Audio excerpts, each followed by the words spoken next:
Welcome to the main event, where we get to dive a little bit deeper into the world of swim, bike, and run with British Triathlon. Now today, we are going to be meeting Mel Nicholls. Mel is already a hugely decorated athlete. She's a two-time Paralympian, and that's because of her time in para-athletics, and she has recently been making waves in the world of paratriathlon. At her very first World Championships, Mel finished fourth, even winning the World Paratriathlon Cup in Alejandra. We're going to be hearing from Mel a little bit more about her journey and why she chose to get into triathlon.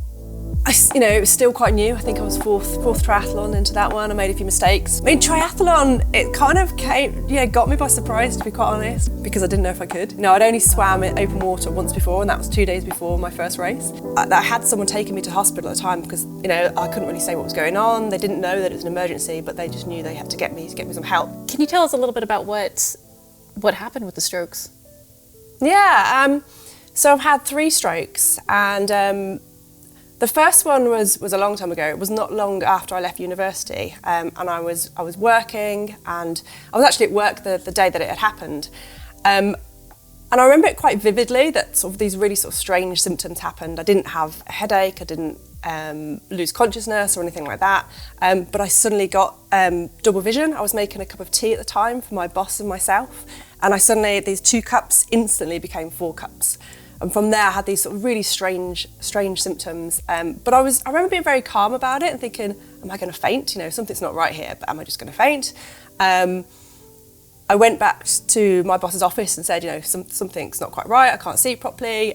She knew I'd been out the night before actually with my housemate, so she kind of put it to a night out, which it wasn't. From there, kind of, I lost my sight, I started hallucinating, I lost my speech, and I was trying to communicate what I thought I could see, but actually it was kind of a good thing that I couldn't get out what I was trying to say because there were some strange things going on in my head. I thought my arm had fallen off. In my head, that seemed a pretty rational thing to think.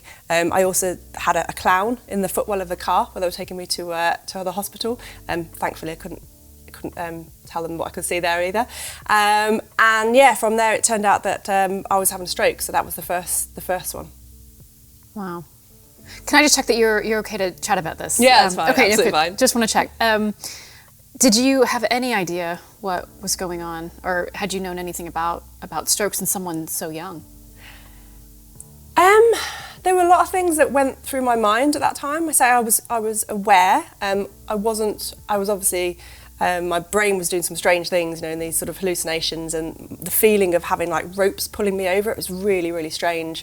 But I remember I could quite rationally think in my head, although I couldn't communicate what I was seeing. And by that point, I'd started with double vision, and then my eyes kind of rolled back in my head, and then I went blind. So for me, it was like, I'm going blind, and that was, clearly a big fear. But I had someone taking me to hospital at the time because, I couldn't really say what was going on. They didn't know that it was an emergency, but they just knew they had to get me some help. So they thankfully drove me there. And whilst that was happening, I was trying to sort of process it in my head, thinking, what is happening here? And there was one thing I do remember from many, many years ago on watching Neighbours, and Helen Daniels had a stroke. And I remember thinking, do you know what? This seems familiar. I wonder if I'm having a stroke. And that was the one thing I thought. And admittedly, when I got to hospital and eventually I was seen, I started to come round, and the doctors they put it down to all sorts actually. They called my housemate in, and they basically quizzed him that he'd given me some drugs that had made happen, which of course he didn't. They then thought, epilepsy, and it wasn't until they actually said that night, if you were like an 80-year-old woman, then I'd say you've had a stroke, but you can't have done. And then when they did the brain scan, they came back and said, actually, we're wrong, yeah, you have. Wow. Was it just that it's such an unusual thing for someone so young and so fit and so healthy to experience this? I think it's more common than what's thought. I think I was told it was more common in young men than young women. But yeah, it is more common in young people than what we expect, and assume it's all for elderly people. Does it know why it happened? They eventually found out, yeah. So I had a second stroke. It was a thought the first time I was taking the contraceptive pill, so they said it's because of that. It's easy to put things into a box, isn't it, if it fits. The second time, or maybe it's migraines, or maybe it's this. And the third time, thankfully my neurologist sort of said, no, there's something else going on. and they found I had a heart defect. So there was a hole in my heart, so blood clots, that my blood was clotting too easily, and clots were going through my heart into my brain. So once they found that, it was kind of helpful, so that I could get that fixed. Wow. So when you have a stroke, what's the recovery like? It all depends. It depends how big it is, where it is. I mean, my strokes were quite different. It wasn't until the most recent one that sort of affected my mobility more. I mean, the first one did, and I walked with a stick for a while, and I guess I had a slightly different gait. I did things a bit differently, and if I was fatigued, then it would show a bit more. And then it was the last one, so that probably took a good sort of couple of years to get as well as I did. And then it was the last one that affected my mobility the most. And at the time, because I'd been through it already, I was obviously frustrated and quite angry. But I thought, well, I don't want to have to go through this again. It takes so long. But I assumed that I would just get better. But it was, they're all a bit different. And as much as I obviously planned and hoped that I would get completely better, I wasn't going to wait around to wait for that. I was just going to make the most of it and get on with it. That's what I'll do. I mean, I'm sitting here trying not to have my jaw drop on the floor. And I feel like you have done something that you've managed to process this. And I mean, coming back from one stroke is difficult. And you've done this 3 times. What is it that has made you just want to keep going? Well, there's no choices there. I mean, I was really frustrated, and I was certainly angry, and all the rest that goes with it. But, we've all got things that we deal with, haven't we? And you just get on. So for me, it's, I had to rebuild life, my career and everything else, once, twice, 3 times. But it's like, well, what can I do now? And for me, it was, I was in hospital in 2008, which was the last stroke, and Beijing Paralympics were on the TV. And I'd never really been aware of the Paralympics before. When you're in hospital, there's not much else to do other than watch TV. Yeah. So it was actually the year of one of the incredible Wimbledons as well, when we had Nadal and Federer just went on what felt like days, but to be able to watch that. So it was sport all around me. And watching the Paralympics, again, I expected to get better, but I didn't want to wait around for that. So it's like, I was actually due to compete in my first adventure race in like a couple of weeks' time. And clearly I wasn't able to do that. So watching the Paralympics kind of planted that seed. Well, until I'm better, what can I do? These guys can do all these things. So what is it I can do in the meantime? So I think that's where it all started for me. That's so great to hear, because I think that's so many people's fears, whether you have a disability or not, just going out with it for that first time and just seeing how you're going to be received by the sport, even if you're not experienced or you're not very good or you have no idea what you're doing. And so it's nice to know that. It was absolutely, and it was a big part of my recovery. I'd come from, my life was going out to the pubs and clubs in Cheltenham, going out with my friends, and all of a sudden I couldn't do that as easily because I was in my chair or I had my sticks, and it was really hard, and it wasn't something I could do anymore. So actually going and joining these clubs and going to wheelchair basketball, going to the tennis academy, we're all in chairs. It's just we were, but no, you don't need to explain yourself or have that awkwardness. You're just getting out there and getting on the court and just smashing into each other and having fun and playing sport. And it wasn't even about the sport, it was just about that social side and just being around and being comfortable again and finding me again, really. Sport was definitely, found me. I do think it is a special gift that you have. And I'm going to jump ahead a little bit to the triathlon, only because I was chatting with your coach and your triathlon coach, and I asked him, what's something about Mel that's really impressed you? And what he said actually was, Mel has an amazing ability to gather a team around her. Oh, that's very nice. And to get stuff done. And it was something he saw in you, and he flagged and just said, that is like Mel's superpower. Brilliant. So I just wanted to let you know that. But actually, I'm curious. You said that you've developed some mental skills and mental tools. Can you share one? That way, if someone's watching and maybe they're struggling, what is a tool that you use that you found that helps? I think for me, it depends on what the situation is, or not really what the situation is. It's like what I need at that time. I think when I was with athletics, I did a lot of work, sort of mental training. I remember I was injured for quite a while going into the World Championships in Doha. And so I couldn't train my body, but I could train my mind. And that sort of started there, and it's just helped me so much, and I've sort of strengthened that and grown since then with that. Whether it's sort of mindfulness or meditation or mantras or those sort of things, but the mind is so powerful. And if you have that toolkit of things that you can use when you need it, because you know you are going to need it, you know you're going to have these tough times, and whether it's because life, or whether it's because you can't train because you're injured, or whether you're stuck out in the middle of nowhere and all your gears have failed on you, you've got to have something you can turn to. And so for me, sometimes it's music, if I'm out on the bike again and the weather's all closed in and you've got to I did Land's End to John O'Groats a few years ago went for the world record as well. So a few of those tools I kind of sharpened before I left. And I had this playlist, I had these songs that actually a lot of friends and family had put together. I said, right, put these songs on Spotify, what you think are going to help me, or what you think remind me of you, or vice versa, and that sort of stuff. I never really knew what was coming, and I think I thought these songs that were going to keep me going was going to be something like Don't Stop Believing, Journey, or something like that. It was actually The Lion King. That was the one. Which song from Lion King? I Just Can't Wait to Be King. I don't even know why. I don't know why. But there was a time, I remember in Scotland, and this road just went on forever and ever and ever, and it was a headwind, and it was just, it was so hard, and it just came on, and I was like, this is my song. This is my anthem.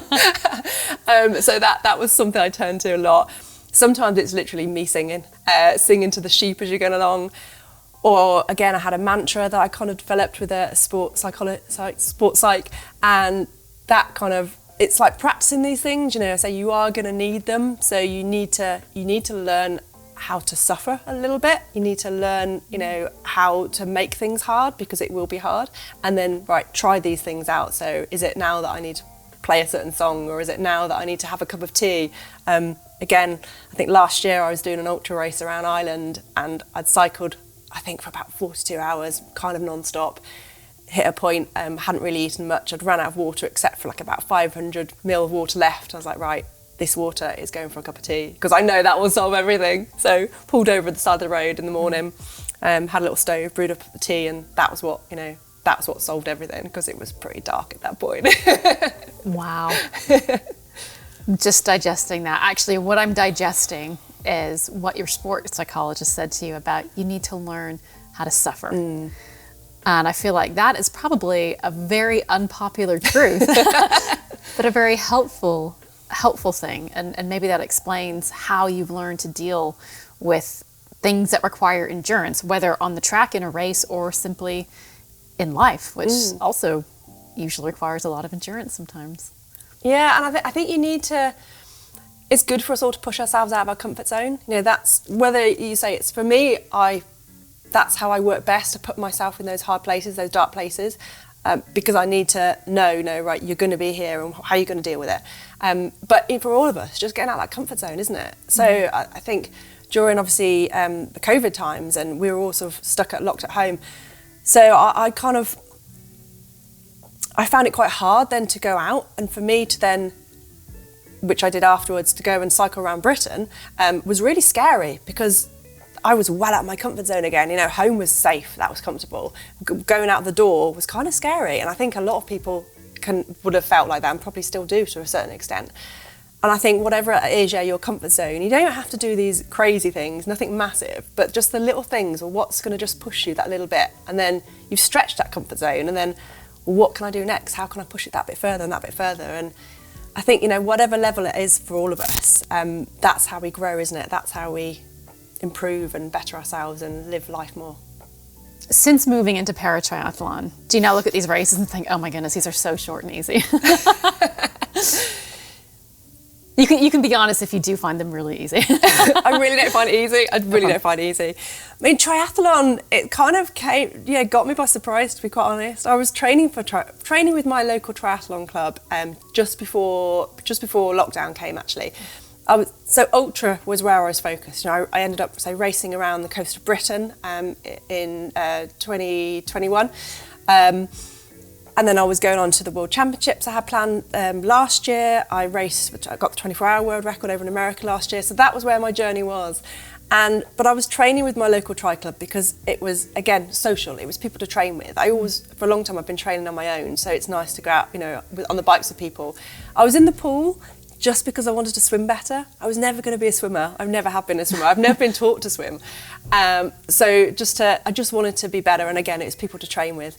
And there was just kind of the odd conversations, you know, about doing a triathlon and, oh, Paris isn't far away, you know, that sort of stuff. And I think it was a bit of peer pressure, a little bit of a bet, something like that, to try my first triathlon. But I wasn't really that fussed about triathlon because I thought it was too short. I was like, yeah, you know, what's a 5K run? That's far too short. But actually, when you're putting each together, yes, you are sprinting each different one. And I can't say I've ever been a sprinter. So the idea of sprint triathlon just seems crazy. But it is also endurance. It's full on all the way through. So I think it's kind of the best of both worlds. And, you know, if I can still sprint, then that's pretty cool. Because you know, I've never seen myself as a sprinter, but if I can still grow into a sprinter, I'm taking that. Did you go in with the target? Did you like look up the world records and like go in with the target? Not at all. No, okay. Not at all. I just wanted to get through the swim because I didn't know if I could. You know, I'd only swam in open water once before, and that was 2 days before my first race in Paratriathlete last year. So just, you know, when I was asked just before I started the race, they're like, oh, so how'd you swim? I was like, I don't know. Let's hope I don't drown. So all I wanted to do was get through that swim. I knew I could ride a handbike. I knew I could push a race chair. That's, you know, what I do. But actually the swim was way out of my comfort zone, way out of my depth.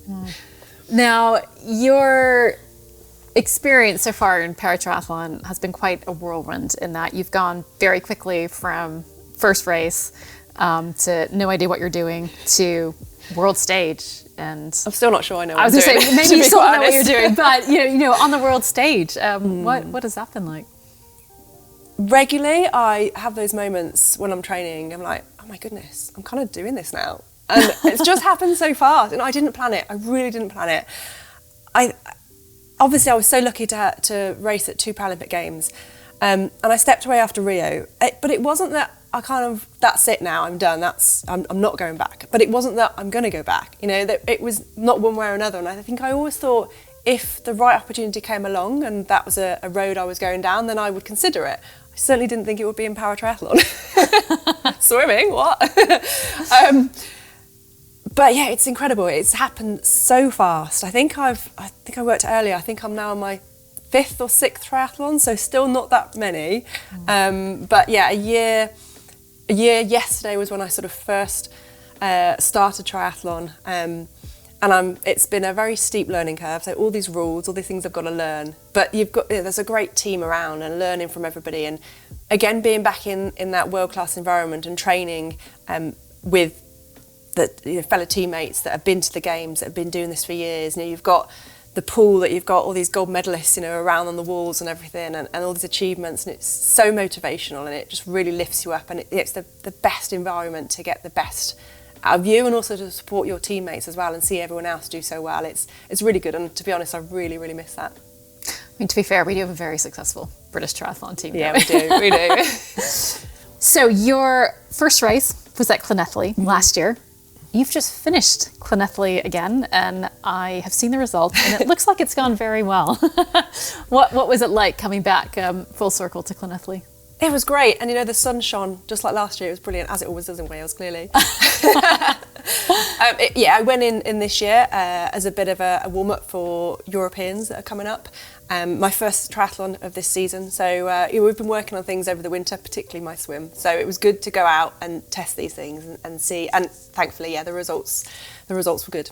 A very good swim, from what I remember. Thank you. And actually, I remember again, your coach said one of the best things about you is Mel is so willing to try everything. Like, she's open-minded, even to crazy ideas, and he thinks that is a big reason as why you do so well. You're just so open to new experiences, and even again in your first year, showing up at you went to the World Championships in your first year, didn't you? I did, yeah. What was that like? It was amazing. Yeah, again, to get selected and then to race at the World Champs was just incredible.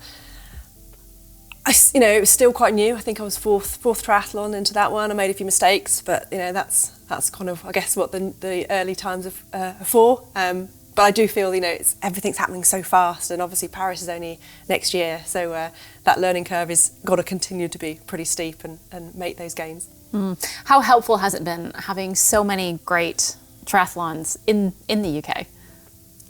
It's been fantastic. You know, for a sport, to have that level, the top level of competition in the UK has been brilliant. Swansea, obviously, I raced Swansea last year, which was my first triathlon that I had to try and be a triathlete. Hang on, what do you mean by that? Well, in Paratriathlete last year, I went as a one-off. I only planned to do one triathlon because I kind of a bit of peer pressure. You know, that was it. I was promised an ice cream at the end of it, which I didn't even get. So there was no plans to do another one. So actually, when I agreed to come back and race Swansea, it was off the back of an ultra race as well. So all of a sudden, and it was quite daunting because, you know, you've got the best in the world there, and it was an incredible event. You know, that it was world-class standard. Again, the sun shone because it's Wales. And the support there, the organisation, the teams, the crowds, the people that were there supporting, and what people got from that, and that people could see parasport and paratriathlon, and they could see us all, and hopefully could be inspired by that and could go out and, you know, and try these things themselves, was so important. And to have that obviously again this year, and I think next year as well, it's so important for the sport and so important for Britain. How amazing was that? I mean, I've known Mel for years, and I learned things about Mel today that I never knew, and I am so inspired by particularly her line, "We need to learn how to suffer." That is what I'm taking with me. And if you want to keep in touch with Mel Nicholls and the rest of the British Triathlon team, all you have to do is follow them on their social media channels at BritTri.